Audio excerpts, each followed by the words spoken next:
हजुर हर हर महादेव। हजुरहरूलाई धेरै धेरै स्वागत छ आज मेरो फेरि नयाँ पूजापाठ ब्लगमा। र म शान्तनु नीलकण्ठ महादेव मन्दिरदेखि उत्तराखण्ड हरिद्वार पौडी गढवाल जनपदमा स्थित यो नीलकण्ठ महादेव मन्दिरको भिडियो हो। र म हजुरहरूलाई पहिले नै विनम्र आग्रह गर्दछु यो भिडियोलाई सम्पूर्ण हेर्नुहोला र मलाई कमेन्टमा लास्टमा भन्नुहोला कि मैले भिडियो सम्पूर्ण हेरेँ भनेर। कति हेर्नुहुँदो रहेछ मेरो भिडियो आज म हजुरहरूको परीक्षा लिँदैछु है त। मलाई कमेन्टमा हर जसले पनि यो भिडियो हेर्नुहुन्छ जसको सम्म पनि यो भिडियो पुग्छ उहाँले कमेन्टमा भन्नुहोला मैले भिडियो सम्पूर्ण हेरेँ पण्डितजी भनेर। अनि मात्रै म थाहा पाउने छु कि हजुरहरूले मेरो भिडियो सम्पूर्ण हेर्नुभयो भनेर। र म मेटालाई पनि आग्रह गर्दछु मेरो भिडियोलाई धेरैभन्दा धेरै अगाडि पुगाइदिनु है मेटाज्यू। मान्छेहरूले सबैले भनेको सुन्छु आज म पनि यो ट्रिप अपनाउनु पर्यो। कतिको मेटाले भिडियो अगाडि पुगाउँदो रहेछ भनेर मेटालाई पनि दुई हात जोडेर बिन्ती छ मेरो भिडियो अगाडिभन्दा अगाडि पुगाइदिनु र मिलियन पुगाइदिनु है त यो भिडियो। म पनि प्रमाण गरौँ त। धेरै मान्छेहरूले भन्छन् मेरो भिडियो मिलियन पुगाइदिनु ल मेटा भनेर सुन्छु नि त। त्यही पनि आज मैले पनि भनिहेरेको हजुरहरूले अब मेरो भिडियो सुनेर हाँस्नुहुन्छ होला देखेर।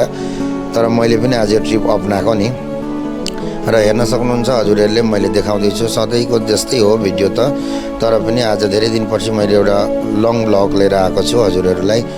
सम्पूर्ण हेरेर मलाई कमेन्ट गर्नेहरूलाई म चाहिँ पर्सनली एकदम उहाँहरूको कमेन्ट पढेर मैले पर्सनली उहाँलाई भिडियो कल गरेर श्री नीलकण्ठ महादेवजीको म दर्शन गराउने छु।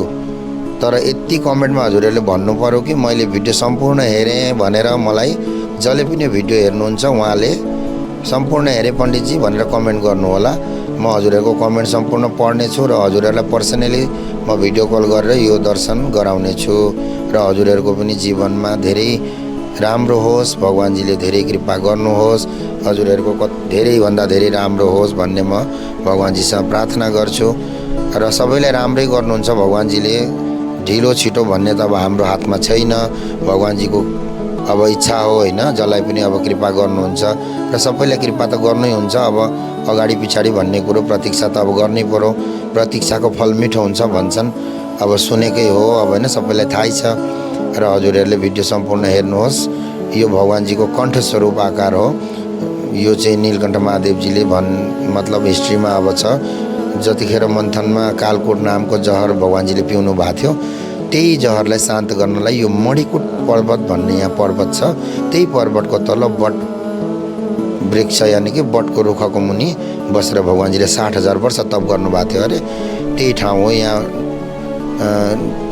हजुरहरू आउनुभयो भने हेर्न सक्नुहुनेछ दुईवटा नदी छन् दुईतिर बगेका मधुमती र पङ्कजा भन्ने नदी छन्। तिनै नदीको तटमा बसेर भगवान्जीले तप गर्नुभएको थियो अरे। र यो कण्ठ आकार छोडेर भगवान् कैलाश जानुभयो भन्ने हिस्ट्रीमा छ। मैले भुलचुक गर्दै भने हजुरहरूले अब मलाई कमेन्ट गरेर भन्नु होला यो होइन त्यो भनेर। म सुधार्ने छु। र जति हामीले हिस्ट्रीमा अब पढेका थियौँ त्यति नै हजुरहरूलाई मैले भने। अब होइन जति जानेछ त्यति त भन्नु पर्यो। र भिडियो हेर्नु मजाले भगवान्जीलाई त्रिपुण्ड लगाइँदैछ। मैले आज अलिक यतापट्टिबाट भिडियो बनाएँ अलिकति तेर्सो देखिँदैछ। तर भिडियो अब अगाडिबाट बनाउँथेँ अलिक भिडभाड भएर मैले यता साइडबाट बनाएँ।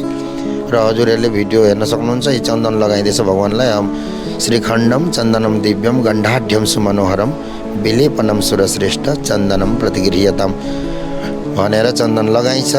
यो मन्त्र चाहिँ मलाई आउँथ्यो र मैले भने। अरू पनि मन्त्र छन् अब भन्दा त। तर मैले यति नै भने अहिलेलाई। र हेर्नु राम राम लेखिँदैछ। भक्तहरू जति पनि अहिले भोगको बेलाको हो यो बिहान 10:30 बजीको बन्द हुन्छ आधी घन्टाको लागि। बाहिर भक्तहरू लाइनमा लागिरहेछन् यति बेला।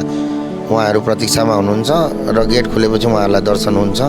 र अहिले चाहिँ अब यो राम नाम लेखेर भगवान्जीको भोगको बेलामा हेर्नु माला लगाइँदैछ। माल्या दिने सुगन्धिनी मालत्य दिने वि प्रभु मया हृतानि पुष्पानि मालत्यम प्रतिगृह्यताम भनेर भगवान्जीलाई माला लगाइयो। माला लगाएपछि बाहिर पनि माला लगाइन्छ। तर यो सिँगार चाहिँ भोगको बेलामा हजुरहरूले देख्न सक्नुहुन्छ सानो सिँगार हुन्छ है।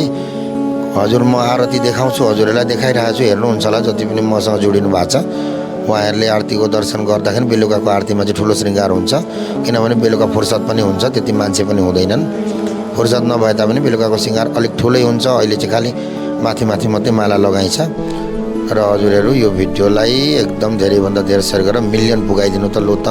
म पनि हेरौँ कतिको हजुरहरूको मतलब कृपा बर्सिँदो रहेछ। फलोवर्स नन फलोवर्स सबैजनाले यो भिडियो देख्ने बित्तिकै सेयर गरेर यो भिडियोलाई एकदम मिलियन पुगाइदिनु र म पनि हजुरहरूलाई पर्सनली दर्शन गराउँछु भिडियो गरेर कल गरेर। तर मलाई कमेन्टमा भन्नुपर्छ कि मैले पनि हजुरको भिडियो सम्पूर्ण हेरेँ पण्डितजी भनेर कमेन्टमा भन्नुपर्छ अनि मात्रै हुन्छ।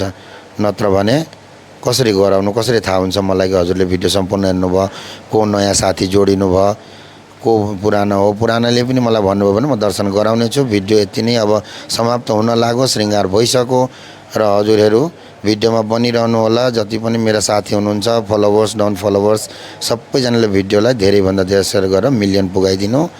म एकदम हजुरहरूलाई बिन्ती छ र मेटालाई पनि मेरो 2 हात जोडेर विनम्र बिन्ती छ, मेटाज्यू मेरो भिडियोलाई मिलियन पुगाइदिनु त लु। भन्छन् सबैजनाले कतिको पुग्दो रहेछ, मान्छेहरूको त पुगेको देख्छु र मैले पनि आज अजमाएर हेर्नु पर्यो भनेर नि कस्तो लाग्छ भनेर, हुन्छ कि हुँदैन, कतिको हो रहेछ भन्ने कुरो म अजमाउनु पर्यो भनेर यो भिडियो चाहिँ भोलि बिहान म गर्नेछु अपलोड। अहिले चाहिँ मैले खालि यसलाई बनाएर भोइस हालेर राख्दैछु र भिडियो समाप्त हुन लाग्यो। भिडियोमा बनिरहनु होला। म सकेसम्म लङ भ्लग लिएर आउँछु कहिलेकाहीँ, सधैँ त अब नभ्याए पनि कहिलेकाहीँ लिएर आउने छु। र आजलाई भिडियो समाप्त हुन लाग्यो, श्रृङ्गार भइसक्यो, कमल फुल पनि लगाइएको छ अलिअलि भगवान्जीलाई। यो बेलुकाकै कमल फुल हो तर पनि अब शुद्ध गरेर धोएर राखेर लाउन सकिन्छ नि त, शुद्धतै हो सबैभन्दा ठुलो।